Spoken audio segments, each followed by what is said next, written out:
সে সৌভাগ্যবান যে এরকম একটা পরিবারে জন্মেছি। বাবা কানাডা, আমার মা জি। প্রথম সবাক চলচ্চিত্রের গায়িকা মাহবুবা রহমান। সেখানে আমি জন্মেছি, আমার অনেক দায়িত্ববোধের জায়গাও আছে, আবার নিজের কাজ করে যাচ্ছি জি। তাদের আদর্শ মতে। একটু যদি বলতেন আমাদের আগুন ভাই আপনার ছোট ভাই। হ্যাঁ, আগুন আমার ছোট ভাই, আগুন তো ভীষণ ভালো গান করে এবং ও কিন্তু অ্যাকচুয়ালি ও হিজ স্টার। আমি মনে করি রাইট, রাইট। আমি কোনো স্টার না, কিন্তু ও কিন্তু স্টার। না আপনিও তো ভালো গান করেন। এখন আসলে কিভাবে সময়টা পার করছেন? এখন সবাই বলবে আমি তো স্থপতি, একজন আর্কিটেক্ট, প্লাস গান করি। আমার দুটি কন্যা সন্তান আছে, ওরাও গান করছে। সবকিছু মিলে ভালো আছে আলহামদুলিল্লাহ। আমাকে অবশ্যই মিস করে। সবাই করে। নিশ্চয়ই নিশ্চয়ই, বাবাকে মিস করেন এমন কি কেউ আছে? আর তার মতো একজন বাবা, বিশাল মানুষ মানে ছিলেন। আমাদের ফিল্মটাকে তিনি একদম সাজায় গুছায় দিয়ে গেছেন। একদম খারাপ এমন ঠিক না? জি জি। জি এই যে 10 তারিখে মা দিবস গেল।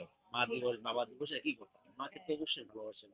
আমার মা দিবসে তো আমার তো একটু মায়ের একটু গানই আছে, মায়ের মতো আপন কেহ নাই। জি, জি। এই গানটি আমার বাবার লেখা এবং হ্যাঁ। সুরে গানটি আমি গিয়েছিলাম, এবং এই গানটি দিয়েই কিন্তু আমি পরিচিত। ওই সময়ের কণ্ঠটা তখন তো একদম বাচ্চা ছিলেন।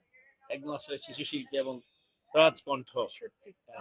কেমন লেগেছিল আসলে? এত বড় একটা বড় গান, এমন একটা গান যে গানের তখন কিন্তু মানে বুঝতে পারিনি, আস্তে আস্তে যতটা উফ, দিন যাচ্ছে বুঝতে পারছেন যেটা এই গানের মর্মার্থ কি।